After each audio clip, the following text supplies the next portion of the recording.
영국의 청교도 목회자인 리처드 백스터는 자신의 행복을 위해 하나님이 아닌 다른 것을 택할 때 그는 안식 얻을 자격이 상실된다고 경고합니다.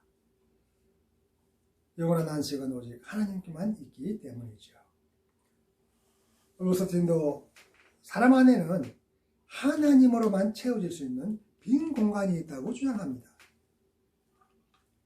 그 공간이 채워지지 않으면 세상의 것들로 아무리 풍족해져도 공허할 수밖에 없습니다. 성경은 하나님께서 사람들에게는 영원을 사모하는 마음을 주셨다고 전도서 3장 11절은 알려줍니다. 그러므로 우리는 하나님 안에 있는 영원한 생명과 안식을 날마다 소망해야 되는 거죠.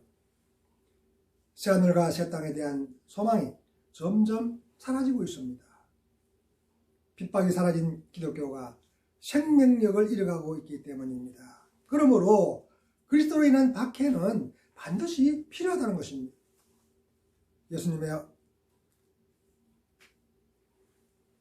로마로 다시 들어가겠다는 그 말, 그 영화 코바디스의 내용도 베드로가 박해를 피해서 도망갔습니다. 그때 예수님이 뭐라고 합니까? 너가 도망친 로마로 내가 다시 들어가야 되겠다. 베드로는 그 예수님의 황송한 말씀을 듣고 즉각적으로 로마로 다시 돌아갔습니다. 그리고 기쁜 마음으로 거꾸로 십자가를 짊어지고 순교를 했습니다. 우리가 고난 중에도 영원한 하늘나라를 소망해야 될 이유가 여기에 있습니다. 매 순간의 삶이 새하늘과 새 땅에 들어가는 준비가 되시기를 예수님의 이름으로 축복합니다. 오늘 21장 1절에서 4절에 있는 말씀을 보면 새하늘과 새 땅의 모습이 어떤지를 아주 자세하게 설명하고 있습니다. 요한은 거룩한 성 예루살렘이 하나님께로부터 하늘에서 내려오는 그런 모습을 본 그 성의 아름다움을 2절에서 설명하고 있지요. 남편을 위해 예쁘게 단장한 신부와 같았다는 것입니다. 결혼식에서 신부는 주인공이니까 가장 아름답게 단장을 합니다. 이 말은 무슨 말이냐면 그 예루살렘 성이 매우 아름답다는 것입니다. 그런데 새하늘과 새 땅에는 오늘 성경은 처음 하늘과 땅과 바다가 없어졌습니다. 왜 그럴까요? 처음에 하늘과 땅 그리고 바다가 없어진 이유가 무엇일까? 처음 창조되었던 자연은 인간의 타락으로 죄와 사망이 들어왔던 곳이기 때문입니다. 그러나 새하늘과 새 땅에는 죄가 전혀 없습니다. 더 이상 하나님을 대적할 세력도 없습니다. 죄를 주장했던 악의 세력들이 완전히 결박되었기 때문입니다. 또한 바다도 물리적인 그런 바다가 아니고 도덕적이고 영적인 것입니다. 성경이 바다를 악인에게 비유하기 때문입니다. 이사야서 57장 10절 말씀 보면 악인은 평온함을 얻지 못하고 그 물이 진흙과 더러운 것을 늘 솟구쳐내는 요동하는 바다와 같다고 그렇게 알려줍니다. 머리가 7이고 뿔이 10개인 짐승이 나온 것도 바다라고 13장 1절은 알려줍니다. 또한 죄의 심판으로 죽은 사람들이 있는 곳도 바다입니다. 계시록 20장 1절 말씀이죠. 이런 기록들이 알려주는 사실은 바다가 악을 상징한다는 것입니다. 그러므로 바다도 다시 있지 않더라고 하는 이 표현은 타락으로 인한 죄와 사망의 질서가 완전히 사라졌다는 것입니다.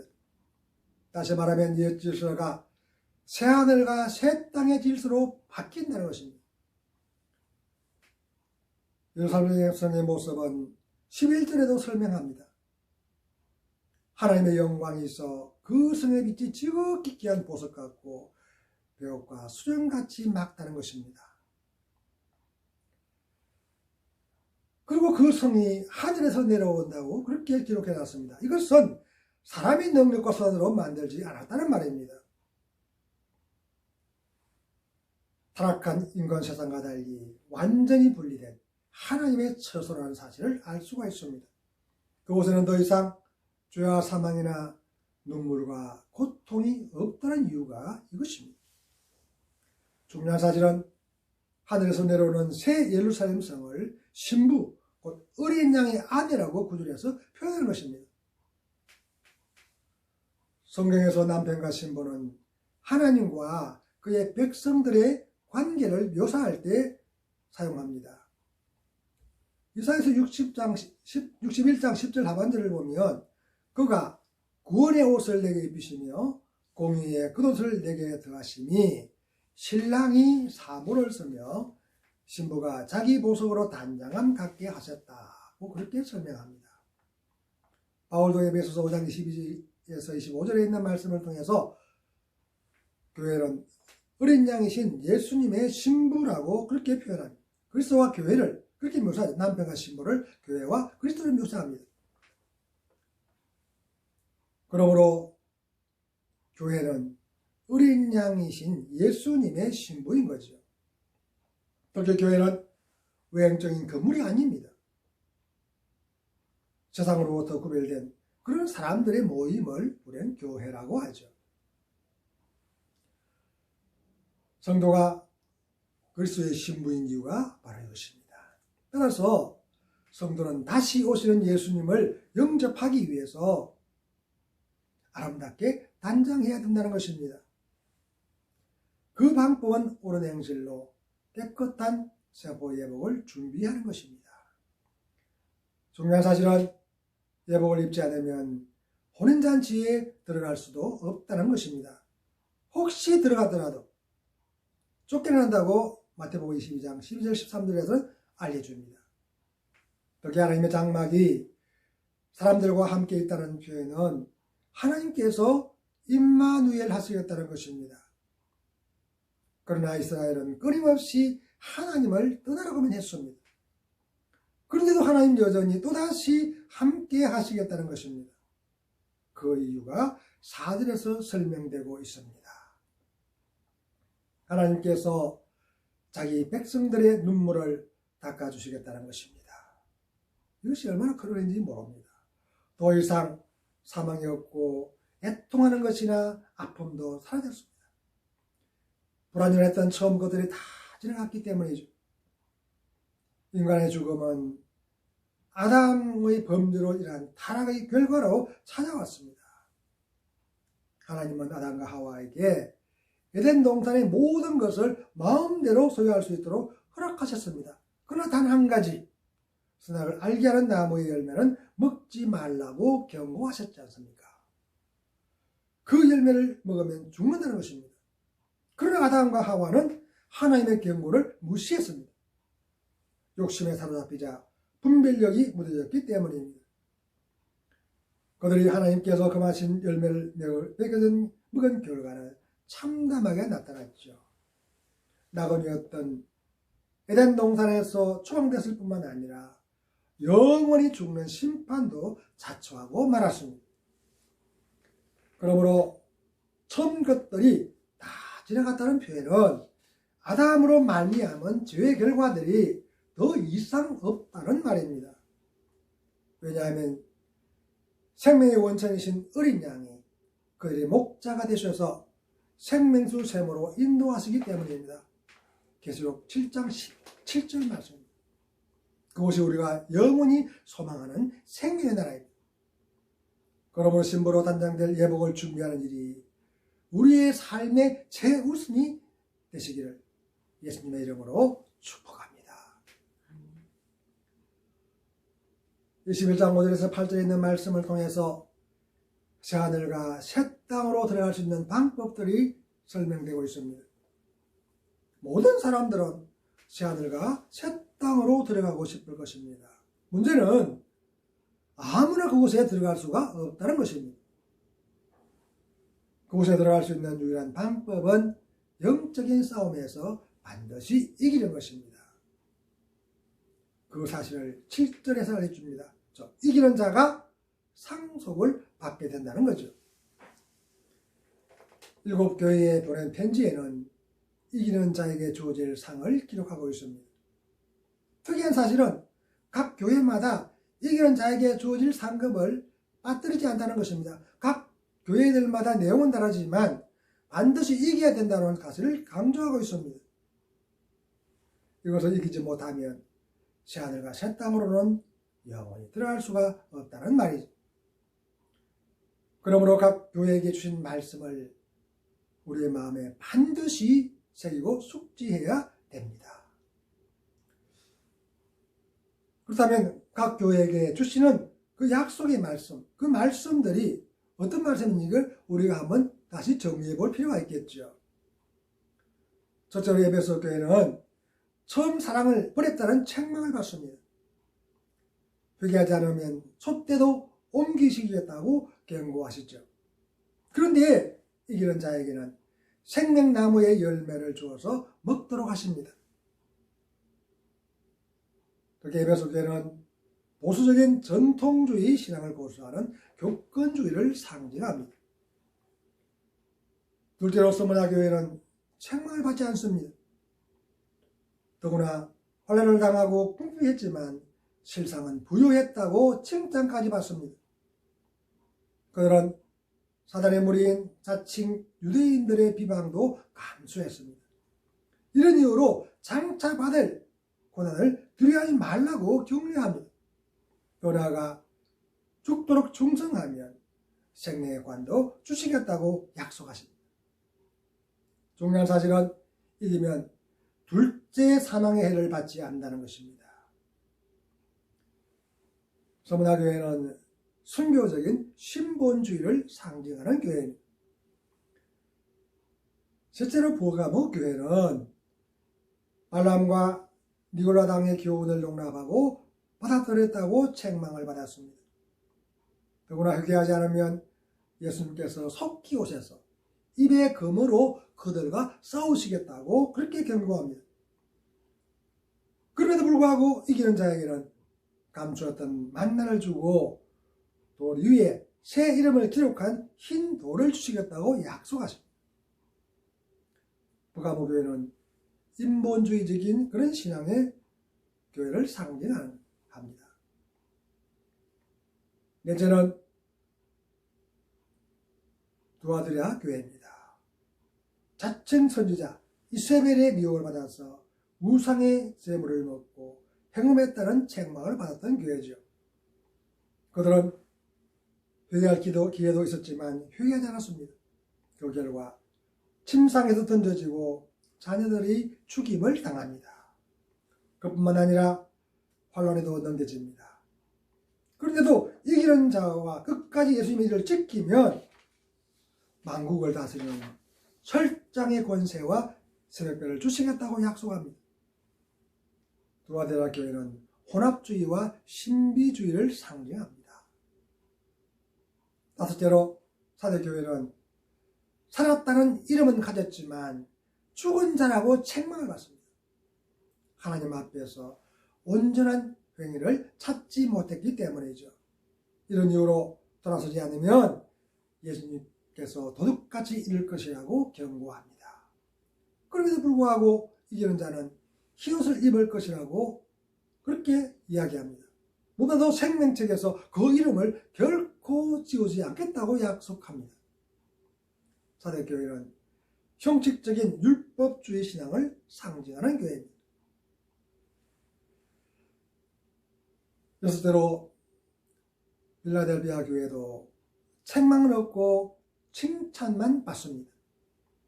작은 능력을 가졌는데도 예수님의 말씀을 잘 지키고 배반하지 않았다는 것입니다. 중요한 사실은 인내의 말씀을 지킨 결과로 시험의 때도 면제받았다는 것입니다. 7년 대환란에 그 시험을 면제받은 교회가 빌라델비아 교회입니다. 그리고 이기는 자는 하나님 성전의 기둥으로 세워지고 새 예루살렘의 이름과 예수님의 새 이름이 기록되는 복도 약속받습니다. 빌라델비아 교회는 십자가의 사명을 충실히 수행하는 복음주의 신앙을 상징합니다. 일곱째로 라오디게아 교회는 미지근한 신앙 때문에 토해진다는 책망을 받았죠. 영적인 눈도 멀었습니다. 또한 영적으로 가난했습니다. 열심을 내고 불로 연단한 금을 사서 부유하게 하라고 경고하는 이유가 여기에 있습니다. 흰옷을 사서 입고 벌금선 수치를 면하고 안약을 발라서 어두운 눈도 볼 수 있도록 그렇게 하라고 덧붙이고 있습니다. 그런데도 이기는 자에게는 주님의 보좌에 함께 하도록 하십니다. 놀라운 하나님의 은혜죠. 라오디게아 교회는 물질 만능의 세속주의 신앙을 상징합니다. 새 예루살렘 성으로 들어가기 위해서는 반드시 이겨야 한다는 것이 일곱 교회에 보낸 편지 내용의 핵심입니다. 중요한 사실은 이기는 사람은 생명수 샘물을 마실 수 있다는 것입니다. 영원히 살 수 있는 이유죠. 그래 이기지 못하면 결코 들어갈 수 없는 곳입니다. 8절에는 생명의 나라에 들어가지 못하고 둘째 사망에 들어갈 사람들이 열거되고 있습니다. 저절은 두려운 자들과 믿지 않는 자들입니다. 이들은 그리스도를 믿음으로써 당하는 핍박과 환난을 두려워했습니다. 자신의 안위만 추구하고 그리스도의 고난에는 동침하지 않았던 거죠. 그런데도 예수님은 제자들에게 가르칠 때 어떻게 가르쳤습니까? 나를 따라오려거든 자기에게 주어진 그 십자가, 그 자기 십자가를 지고 나를 따라와야 된다. 마태복음 16장 14절에서 그렇게 말씀하셨습니다. 그렇게 강조했는데도 불구하고 사람들은 고난에 동참하기를 싫어합니다. 이렇게 예수님으로 말미암은 고난을 핍박을 당하면 예수님께서 결코 그 사자가 죽음에 이를지라도 다시 찾을 수 있을 것이라고 그렇게 설명하고 있기 때문입니다. 둘째는 살인한 자들입니다. 그들은 짐승의 수용을 받고 하나님을 대적해서 그리스도께 충성하는 자들을 죽인다고 계시록 13장 15절은 우리에게 알려주고 있습니다. 셋째는 음행으로 우상을 숭배하고 거짓말하는 자들입니다. 영적인 가늠인 우상을 숭배하는 것입니다. 그들은 하나님의 말씀은 진리에서 떠났습니다. 이 거짓말이라는 것이 우리가 하는 일상적인 그런 거짓말이 아니라 거짓 예언하는 것, 하나님의 말씀을 그릇되게 가르치는 그 말을 우리 거짓말이라고 표현한 거죠. 그 결과 불의에 동참하여 악을 조장합니다. 불과 여왕으로 타는 못에 던져질 수밖에 없는 이유가 바로 여기에 있습니다. 따라서 유황 불못에 던져지지 않으려면 반드시 이겨야 된다는 것입니다. 다시 말하면 어린 양의 생명책의 이름이 기록되는 것입니다. 그러므로 환난과 핍박에도 당당하게 맞서서 이겨야 됩니다. 우리의 신앙생활도 어린 양의 생명책에 이름이 기록되도록 최선을 다해야 되는 이유입니다. 남은 생애가 영원한 소망의 나라에 들어가는 최후의 승리자로 우뚝 세워지고 그 일을 날마다 준비해야 하시기를 예수님의 이름으로 축복합니다. 22장 1절에서 5절에 있는 말씀을 통해서 어린 양의 보좌로부터 흐르는 생명수가 아주 아름답게 묘사되고 있습니다. 새 예루살렘 성에 하나님과 어린 양의 보좌로부터 흘러나오는 생명수는 세상적인 질서를 완전히 뒤바꿉니다. 그 사실을 이 절에서 설명하죠. 생명나무의 12가지 열매가 달마다 다르게 열린다는 것입니다. 이것은 생명나무의 생명력이 왕성하여서 영생의 열매가 풍성하다는 말입니다. 영원한 생명을 누릴 수밖에 없는 이유죠. 특히 그곳에는 해와 달도 없습니다. 그런데도 밤도 없습니다. 해와 달의 빛보다 더 밝은 하나의 빛이 비치기 때문입니다. 1년이 12달이라는 개념도 사라졌습니다.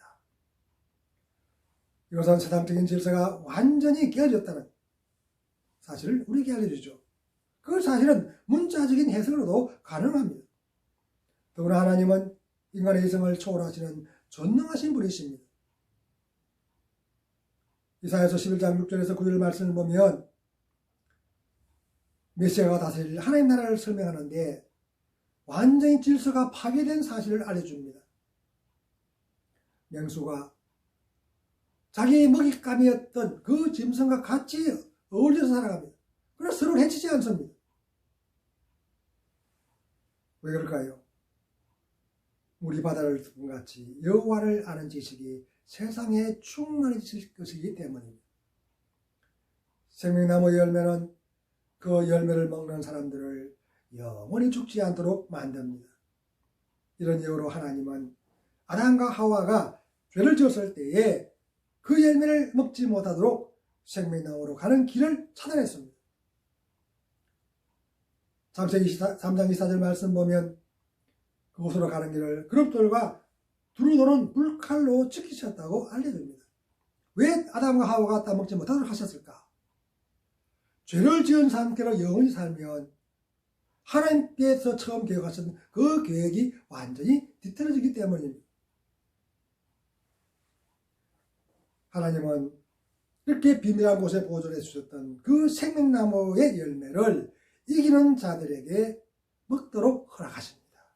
할렐루야. 영적인 싸움에서 이긴 자들에게 영원한 생명의 복을 주신 것입니다. 열매뿐만 아니라 잎사귀도 만국을 치료하는 약재로 사용됩니다. 비슷한 내용의 이야기가 에스겔서 47장에도 기록되어 있습니다.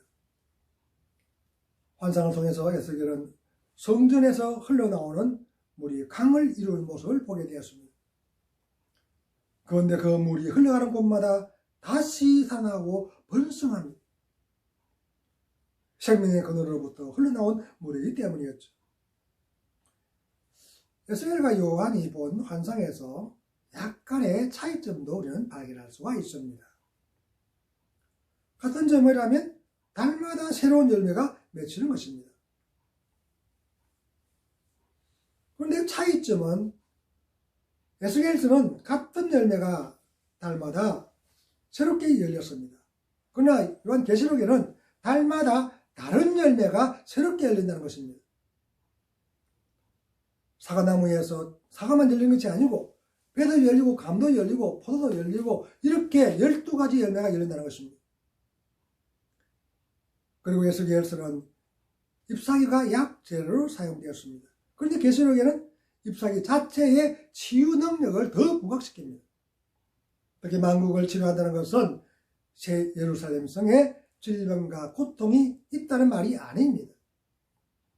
왜냐하면 그곳에는 더 이상 질병이나 고통과 사망이 사라졌다고 21장 4절에서 알려줬기 때문입니다.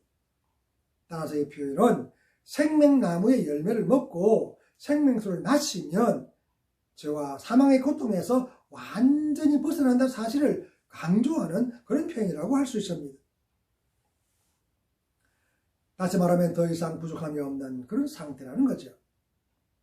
그 사실이 3절에 기록되어 있습니다. 다시 저주가 없다는 것입니다. 저주를 받지 않는다는 표현은 아담과 하와의 타락으로 세상에 내려졌던 그 저주가 죄를 짓기 이전의 그 완전한 모습으로 회복되었다는 말입니다.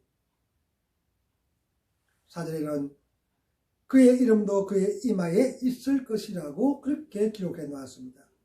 이것은 인침을 표현하는 말이죠.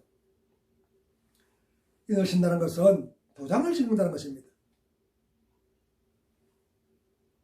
도장을 찍어서 소유권을 확보한다는 그런 말이라고 할 수 있습니다. 예를 들면 방목하는 짐승들에게 낙인을 찍어서 이 말은 내 말이다. 내 도장이 찍힌 말은 내 말이라고 하는 그런 서부여가 같은 데 보면 말들에게 낙인을 찍는 그런 모습을 볼 수가 있습니다. 그렇기 때문에 하나님의 인침을 받으면 우리가 하나님의 소유가 된다는 것입니다. 반면에 사탄의 표를 받으면 마귀의 종이 될 수밖에 없는 거죠. 또 다른 말로 이는 하나님과 어린 양의 이름입니다. 계속 14장 1절 말씀 보면 또 내가 보니 보라 어린 양이 시온산에 섰고 그 그와 함께한 14만 4천이 서 있는데 그들의 이마에는 어린 양의 이름과 그 아버지의 이름을 쓴 것이 있더라. 뭐 그렇게 알려주죠. 에베소서 1장 13절 말씀 보면 진리의 말씀 곧 너희의 구원의 복음을 듣고 그 안에서 또한 믿어 약속의 성령으로 인치심을 받는다고 그렇게 알려줍니다. 여기서 하나님의 이는 복음의 말씀이죠.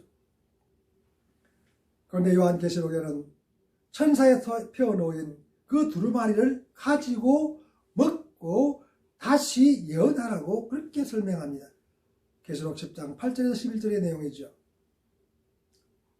정확히 보면 하나님의 인침은 하나님과 그리스도의 이름과 말씀으로 충분해지는 것입니다. 도장을 찍는 것처럼 하나님의 말씀이 우리의 마음에 새겨지도록 하라는 것입니다. 중요한 사실은 하나님의 말씀으로 충분해졌다면 그 말씀으로 연해야 된다는 것입니다. 다시 말하면 하나님의 말씀을 선포하여 하나님과 어린 양으로 돌아오도록 만드는 것입니다. 이런 삶의 자세가 성도의 옳은 행실입니다. 새하늘과 새 땅으로 들어갈 수 있는 깨끗한 세보의 복을 준비하는 방법이기도 하죠. 처음 사랑을 반드시 회복해야 될 분명한 이유가 여기에 있습니다. 그러므로 남은 생애가 하나님의 복음을 전파하는 그런 열정으로 충분하시기를 바랍니다. 더 나아가 거룩한 예복을 준비해서 새하늘과 새 땅의 주인공으로 주님과 더불어 영원토록 왕노릇하는 그런 복을 충만하게 누릴 수 있기를 예수님의 이름으로 축복합니다.